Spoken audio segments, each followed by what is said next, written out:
The title of this video is not a joke. $100. Not Robux.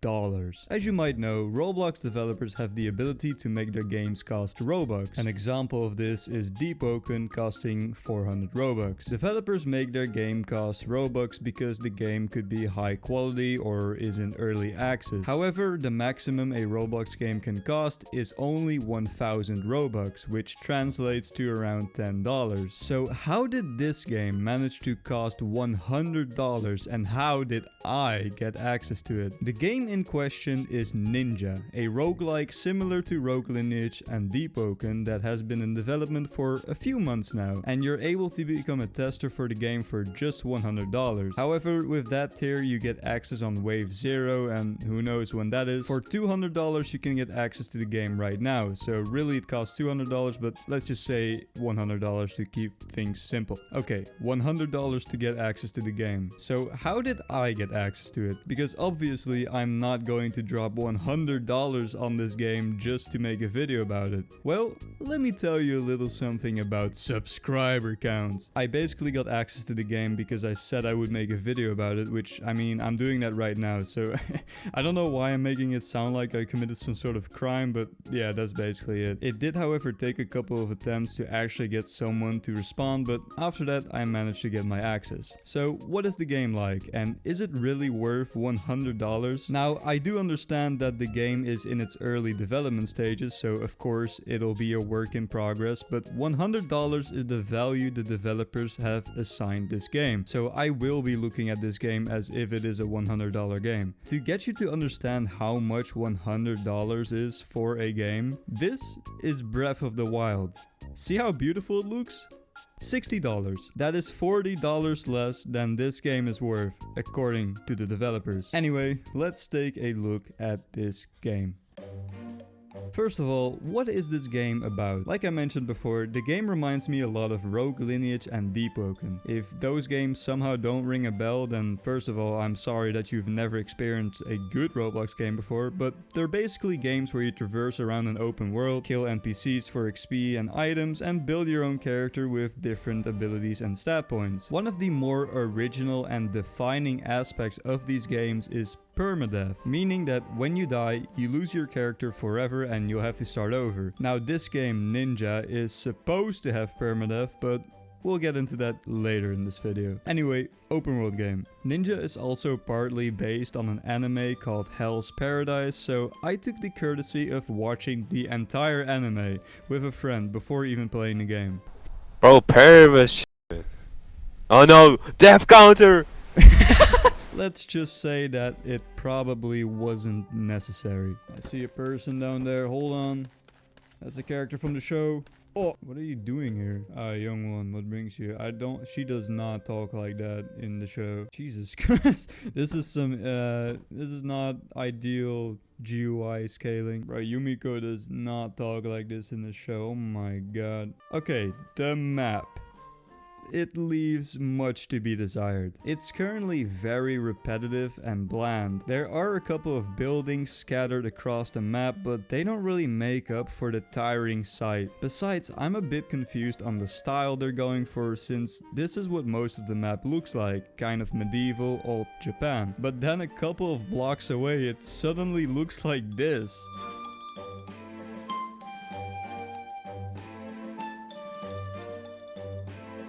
There is an elevator? There are also enemy NPCs spread across the map, but they always spawn at the exact same locations, which is kind of lame. If you're lucky though, you might come across a random event where some NPCs fight each other, but I'm not certain on their spawn locations. However, what is cool is that this game has seasons, and every season the map's appearance changes. Anyway, enough about the map. What does the start of this game look like? First, you're met with a character selection screen. Once you've selected your character, you get to customize the name, eye color, and hair.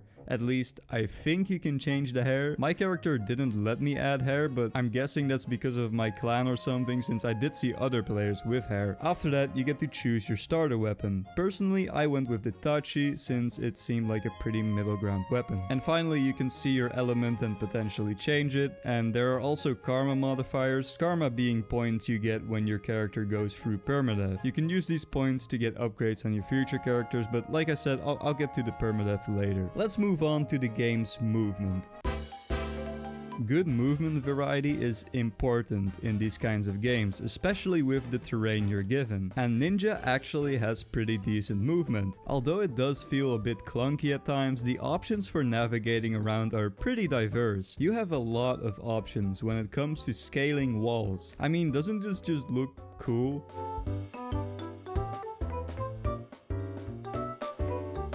There's double jumping, ground and mid-air dashes, and you can even glide through the air without a glider. Yeah, I don't know either. Running also has an interesting mechanic where the longer you run, the more speed and momentum you gain, allowing for quick traversal, which I do like. But that's about where my positivity ends a little bit. Like I said before, the movement can feel a bit clunky and uncontrollable at times, but the thing is that around the map are some pretty tight and difficult parkour sections, which require a lot of control of the character, which does not go hand in hand with the unpredictable nature of the movement system. There's some more stuff when it comes to movement, such as wall running, but I don't want this video to become too long. So we've talked about the map, the movement, and next we got is the combat is of course the main focus in any game of this style.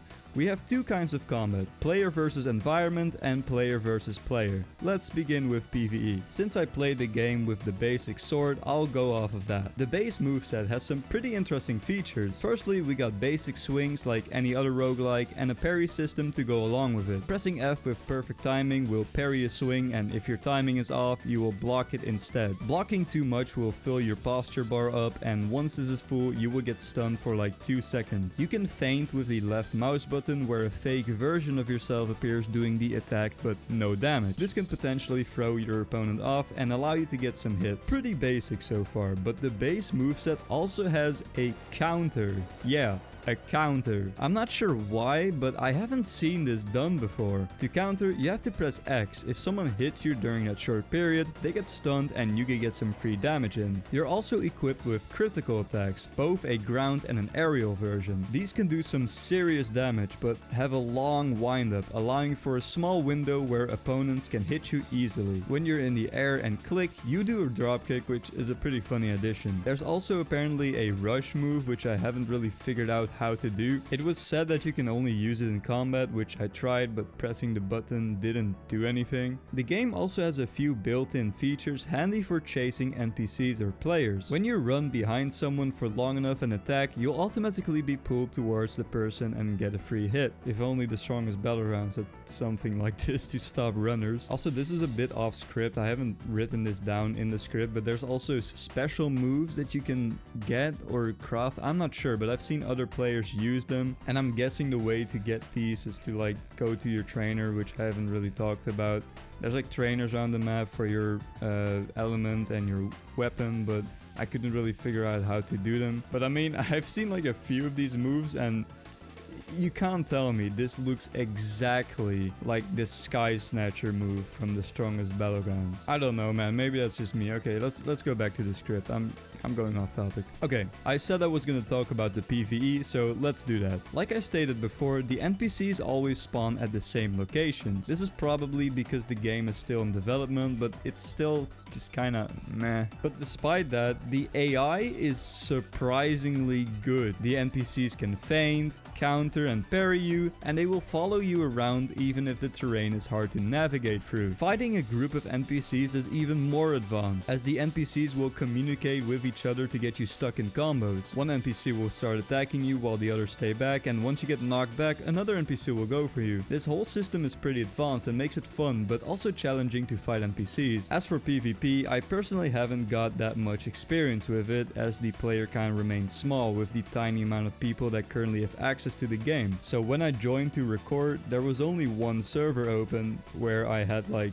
200 ping. But the experiences that I did have with PvP were less than desirable. But I'll get back to that in just a second. I first wanted to talk about the permadeath system. I've mentioned it a couple times, so let's talk about it. Permadeath is one of the most controversial parts of these roguelike games. You either love it or you hate it. From my personal experiences with Deepwoken, I'm not the biggest fan of the thing, but it does allow for some interesting ways of playing the game. So how does the permadeath system feel in Ninja? They didn't add it yet. Yeah, the game might as well just be a sandbox right now. But I have died to NPCs more times than I'd like to admit, so I think it's safe to say that I am not confident in my ability to survive in this game. But we don't know how it actually works. Maybe you get 2 lives before you truly die, maybe there's the depths like in Deepwoken where you can get back to life. We don't know. Also, there's a rank for getting 100 kills, which is basically free right now because there's no permadeath. So if you want the rank,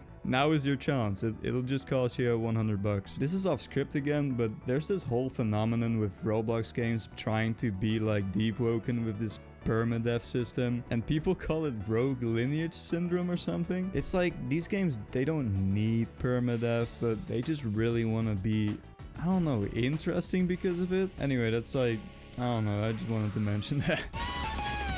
So, how do you actually progress in this game? Currently, there's only 2 main ways. When you press B, you get this hawk on your arm that lets you start 2 different quests. One is a traversal quest and the other is a bounty. The little bit of PvP experience I had in my time playing came from this. It sucks. All you need to do is click one button and you get teleported to your bounty, being able to see where they are for free. This is dumb, bro. I had a period where this one guy would just constantly teleport to me just for my bounty because there's no cooldown on this. I really hope they change this because right now it just feels like a poorly thought out feature with a bunch of problems. Anyway, let's take a look at the traversal quest. These are actually pretty well made. Some teleport you to another server with a different map for the quest, and some leave you in the same server. It can be a bit weird at times, like why am I here at one moment and then suddenly I'm in this random area? Doesn't make much sense. But completing these quests grants you a loot bag with items. These can be valuables you can sell or items you can equip, but that's about as deep as the progression goes as of right now. There's currently not much else to do in this game to progress. There is a boss you can fight once you reach level 10, but I just wasn't bothered to get to level 10 in my time playing. Either way, it seems the boss fight is just about where this game ends. The game in its current state is lacking a lot of content and there just isn't much to do. The combat might be good, but there's not really a point if there's no place or reason to use that combat. Okay, but before I get to my conclusion, there's one more thing that I have to talk about. Who are the people behind this game, and can we trust them to bring us a good product? Especially for the amount of money that you have to spend to even get access to the game right now. Yeah, this is a bit of a bigger topic than I expected. Because I really don't want to get too deep into this, I'll just give you the quick rundown. Ninja's developers are being heavily underpaid. A video surfaced showing the owner scamming someone, and out of fear they demoted the manager, who is also a content creator known for discussing drama. One of the developers is blackmailing to get a higher pay, threatening to leak the game files if she doesn't, and finally, the owner of TypeSoul, Cetro, his name is being used to get players from TypeSoul to play Ninja, even though Cetro hasn't contributed to the game all that much. Whew. Okay, I know that was a lot to unpack, but this video has been stretching on for long enough now, so let's just move on to the final part. In short, Ninja is an unfinished game that is clearly still in testing, but for whatever reason they decided to sell access anyway. The developers have chosen to earn an extra buck from an incomplete game, so I think it's only fair to look at this game skeptically. Is it a scam though? not really. It, however, is a bit scummy to sell this game for $100 when currently it's basically a nothing burger. But hey, whatever pays the bills. And I mean, you can just choose not to play the game until it is actually released. Ninja definitely has the potential to become a good game, although it will feel similar to already established roguelike games like Deepwoken. There's a lot of unfinished stuff in the game that I haven't even talked about, like point systems, unlocking moves, and training your weapon skills. These developers just need to get their stuff together if they want to make this work. Anyway, that was my experience with this $100 Roblox game. Is it worth it? No, but the developers told me if this video performs well, then I can give away some closed community spots, meaning that you can play the game soon, so go like the video and comment something. Also, subscribe while you're down there. Anyway, thanks for watching.